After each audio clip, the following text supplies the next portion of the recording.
Quand on vous parle du mot « épidémie », votre cerveau imagine tout de suite un scénario bien précis.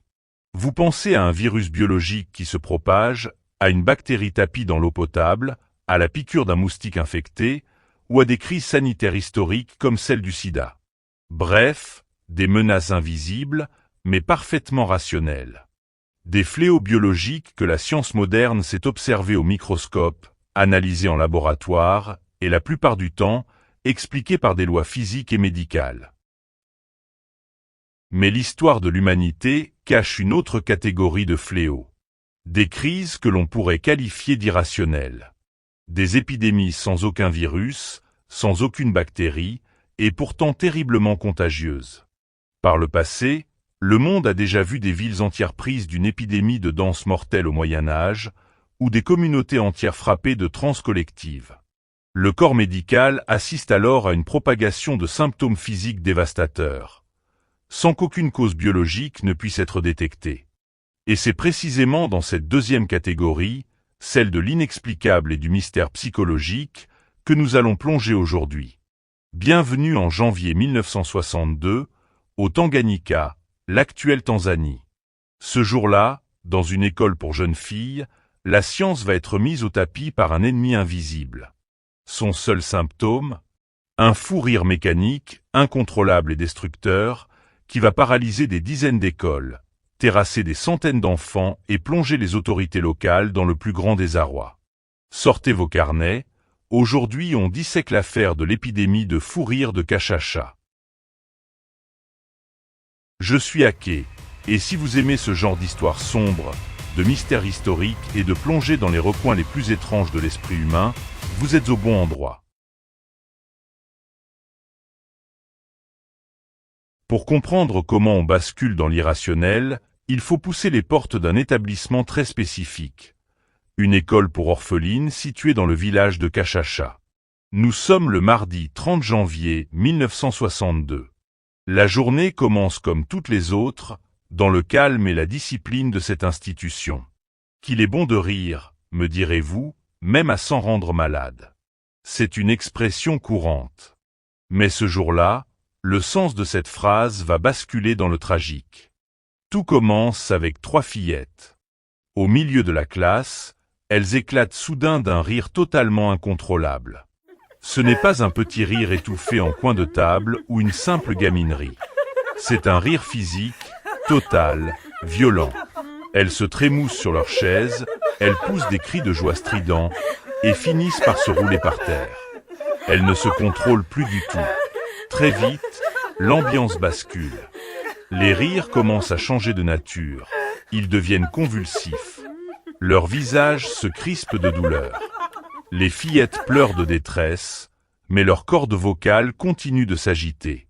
Elles s'arrêtent une seconde, épuisées, puis se remettent immédiatement à rire, entraînant d'autres enfants de la classe dans leur délire.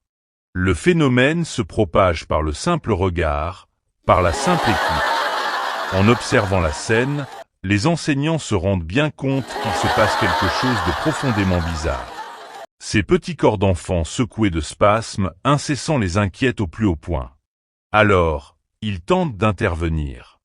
Ils essaient de les ramener à la raison par les mots, puis les empoignent physiquement pour stopper l'hystérie. Mais c'est le pire réflexe à avoir. Dès qu'on tente de les contraindre, le rire cède instantanément la place à la terreur. Les enfants deviennent violentes, se débattent et hurlent.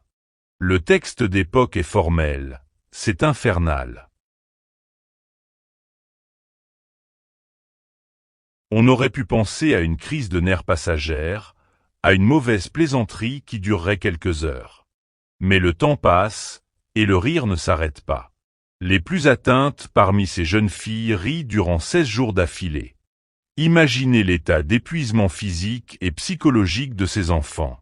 Et le plus troublant, c'est que lorsqu'on profite d'une accalmie pour les interroger, les gamines sont totalement incapables d'expliquer l'origine de leur fou rire. Elles subissent le mal sans le comprendre. Le 18 mars 1962, soit 6 semaines complètes après le déclenchement initial de la crise, les fous rires se poursuivent toujours au sein de l'établissement. Le bilan est lourd. Sur les 159 élèves que compte l'école de Cachacha, 95 en ont été victimes. Les cours sont impossibles à assurer, l'école est en plein chaos. Les autorités scolaires et locales, n'y comprenant absolument rien, prennent alors une décision radicale. Elles ferment définitivement l'établissement. Et pour vider les lieux, elles renvoient les orphelines dans leurs villages respectifs. Sans rire, c'est justement l'erreur médicale et stratégique à ne pas commettre. Renvoyer les malades chez elles ne va faire qu'une seule chose: favoriser la propagation géographique de l'épidémie.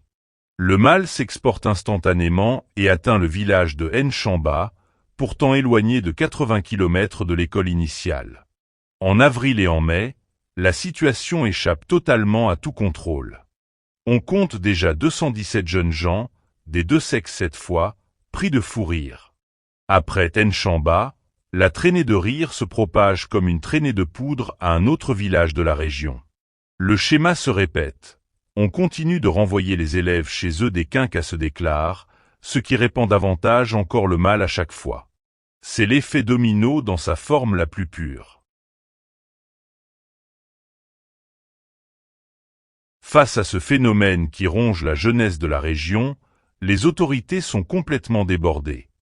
Et quand la science n'a pas de réponse immédiate, la peur s'installe. Les dirigeants deviennent paranoïaques. On commence à murmurer dans les couloirs du pouvoir qu'un tel fléau ne peut pas être d'origine humaine ou naturelle. On pense très sérieusement à une attaque militaire, à un sabotage avec des armes chimiques de destruction massive. La crise est si grave que des mesures d'urgence sont prises. Des échantillons de sang sont méticuleusement prélevés sur les enfants touchés. Ces flacons sont envoyés par avion directement en Europe afin d'y être analysés par les plus grands toxicologues et virologues occidentaux. On cherche un poison, une toxine de guerre, un agent biologique pathogène. Mais les résultats qui reviennent d'Europe plongent les médecins dans une stupéfaction encore plus grande. On n'y découvre absolument aucune substance toxique, aucun virus, aucune bactérie. Pensant à une contamination environnementale, les experts fouillent et analysent l'eau potable de la région, puis inspectent la nourriture locale. Là encore, rien du tout, tout est parfaitement sain. Aucun traitement médical connu, aucune thérapie chimique ne peuvent l'endiguer ou calmer les crises. Le verdict scientifique tombe, implacable. Il faut se rendre à l'évidence, cette région du Tanganyika est la victime d'un phénomène pur d'hystérie collective pour lequel aucun remède n'est connu, sinon la patience.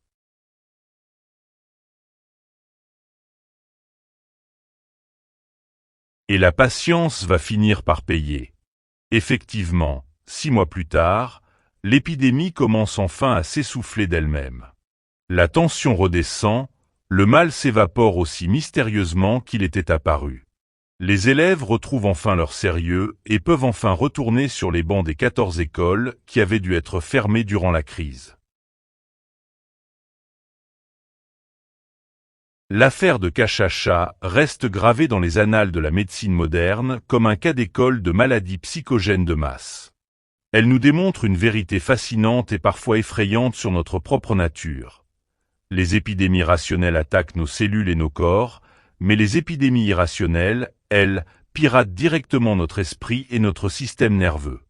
Quand le stress, l'anxiété sociale ou la pression deviennent trop lourds à porter et qu'aucune parole ne peut les exprimer, c'est le corps qui prend le relais. Le cerveau crée une soupape de sécurité physique et mécanique, capable de se transmettre d'un être humain à un autre par pure empathie inconsciente. Si cette plongée historique au cœur des mystères les plus profonds de la psyché humaine vous a captivé, n'oubliez pas de laisser un pouce bleu, de partager cette vidéo et surtout de vous abonner. C'était Také, merci d'avoir suivi cette enquête jusqu'au bout. Prenez soin de vous, restez curieux et à très vite pour une nouvelle histoire sur la chaîne.